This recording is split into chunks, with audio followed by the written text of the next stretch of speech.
नमस्कार, मेरा नाम प्रिंस मिश्रा है और आप निष्कर्ष भारत देख रहे हैं। देखिए, गर्दनी बाग में जो है चौकीदार दफादार के द्वारा एक बार फिर से जो है एक दिवसीय धरना आज जो है दिया जा रहा है। आज जो है दलित सेना के राष्ट्रीय अध्यक्ष पशुपति पारस के संरक्षण में ये धरना जो है दिया जाएगा और जो चौकीदार दफादार हैं उनकी जो मांगे हैं, पहले क्या कुछ है उनके जो प्रदेश अध्यक्ष हैं क्या कुछ बोल रहे हैं, क्या कुछ उनकी मांगे हैं, सुनवाते हैं। आज जो आप लोग एक दिवसीय धरना का मतलब रखे हैं, इसका उद्देश्य क्या है, इसका लक्ष्य क्या है? चौकीदार दफादार जिस तरीके से लगातार गर्दनी बाग में पिछले कुछ दिन पहले भी जो है धरना किए थे, लेकिन उसके बाद जो है कोई सुनवाई नहीं। लेकिन क्या लग रहा है कि इस बार कुछ आशा मिलेगा? सबसे पहले आज हम आपके चैनल के माध्यम से तमाम हमारे चौकीदार दफदार भाइयों को और दलित सेना के नेताओं को, साथियों को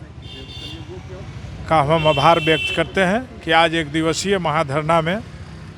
शामिल होने के लिए पूरे बिहार से लोग आए और उन्होंने विश्वास व्यक्त किया। दफदार चौकीदार हमारे साथी दलित सेना के हमारे नेता आदरणीय पशुपति कुमार पारस, भारत सरकार के पूर्व केंद्रीय मंत्री के आह्वान पर, इसलिए हम उनका आभार व्यक्त करते हैं। साथ साथ जो मसला एक लंबे अरसे से चला रहा है और जो अध्यादेश 2014 में लागू हुआ था, आदरणीय नीतीश कुमार जी उस समय मुख्यमंत्री थे और आज भी हैं भी, बड़ी अफसोस की बात है कि उसके ठीक विपरीत दिशा की ओर काम हो रही है। चूँकि सरकार नीतियां जरूर है लेकिन उनका नीयत साफ नहीं है। यही कारण है कि आज हमारे दफदार चौकीदार भाई जितने भी हैं,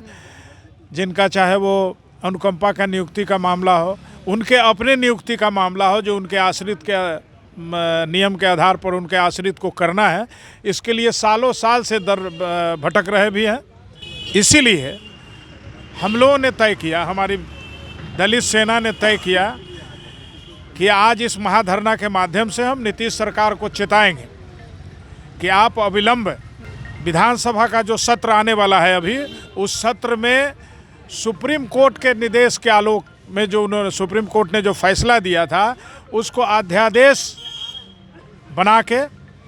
और विधानसभा से इसको पारित कर पुनः जो चौकीदार दफदार की पूर्व व्यवस्था रही है उनकी नियुक्ति के प्रोन्नति के मामले में उसको लागू किया जाए।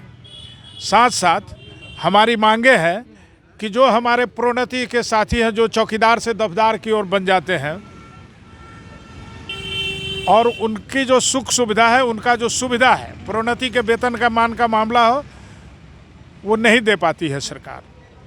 हमारे बहुत सारे चौकीदार भाई दफदार साहब भी हैं, जो भी हैं,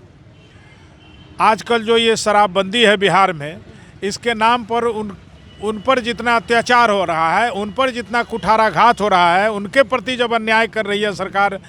खास करके इस मसले पर भी हमारा मांग है बिहार सरकार से कि उनको ये जो छापेमारी का मामला है, हाँ, उससे उनको अलग किया जाए। पासवान की पार्टी भी आप लोगों के समर्थन में आई थी, अनशन भी आप लोगों का तुड़वाए थे, उनके तरफ से किसी भी प्रकार का आश्वासन जो मिला था वो उस पर खरे नहीं उतरे क्या? आप लोग जो है उनके चाचा के पास चले गए? नहीं, चूँकि चाचा के साथ ही हैं, जो संगठन आज कर रही है, आपने देखा होगा दलित सेना बिहार इस आंदोलन का लीड ले रही है और दलित सेना के हम प्रदेश अध्यक्ष भी हैं। हमारे राष्ट्रीय अध्यक्ष आदरणीय पशुपति कुमार पारस जी हैं और पशुपति कुमार पारस जी जो चूँकि चौकीदार के दर्द को उन्होंने महसूस किया, इसका सबसे बड़ा कारण है कि उनके परिवार में भी उनके चाचा, दो चाचा थे जो चौकीदार का काम कर चुके हैं, इसलिए उनके इस दर्द को महसूस किए हुए हैं। याद करिए 2014 में राष्ट्रीय दलित सेना का सम्मेलन हो रहा था बापू सभागार में, जिस समय हमारे पद्म विभूषण रामविलास पासवान साहब भी थे और आदरणीय पशुपति कुमार पारस जी, उस समय नीतीश जी भी उस कार्यक्रम में आए थे और उन्होंने चौकीदार दफदार के मसले में बहुत बड़ा निर्णय लिया था कि जो पूर्ववत व्यवस्था चली आ रही है पहले से, वो व्यवस्था लागू रहेगी। लेकिन पता नहीं, ये घोषणा मात्र घोषणा रह गई। कुछ दिनों तक तो ज़रूर चला और कुछ दिनों के बाद लगभग पिछले 4-5 साल से इसमें ये ठप पड़ गया। और हाल के दिनों में आपने देखा होगा बिहार में कई ज़िले इसको उदाहरण है, लेकिन जहाँ तक सवाल है, बगल का ज़िला है जहानाबाद के बगल में अरवल ज़िला, वहाँ के जो जिला प्रशासन के लोग हैं, खास करके वहाँ के जिला पदाधिकारी ने बिना सोचे समझे चौकीदार की नियुक्ति के मामले में जो विज्ञापन निकाले, उस विज्ञापन को भी रद्द करने के लिए दलित सेना मांग करती है। दफादार चौकीदार साथियों का बहुत लंबे अरसे से ही मांग रहा है कि उनकी नियुक्ति की जो प्रक्रिया है, जो पहले से है, उस व्यवस्था के तहत की जाए, नहीं कि आज के तारीख में। इसलिए उसको पहले रद्द करे बिहार सरकार। साथ साथ बिहार सरकार जो पुलिस को देती है 12 माह के बदले 13 माह का वेतन, हमारे चौकीदार और दफदार साथियों को दें, क्योंकि सबसे बड़ी चुनौती चौकीदार और दफदार के बीच में ही आती है लॉ एंड ऑर्डर के बारे में। बावजूद भी बिहार सरकार पुलिस को जिस तरह से सुविधा दी है, इस चौकीदार साथियों को भी दे, ऐसा मांग है दलित सेना का। तो आपने दलित सेना के प्रदेश अध्यक्ष को सुना, जिस तरीके से लगातार उनकी बहाली प्रक्रिया में जो पहले से प्रक्रिया चली आ रही है उसके तहत जो है बहाली हो, और साथ ही साथ 13 माह का जो वेतन सभी कर्मचारी को, जो बिहार पुलिस के एसआई है, दरोगा है, उनको मिलता है, उसी तर्ज पर जो है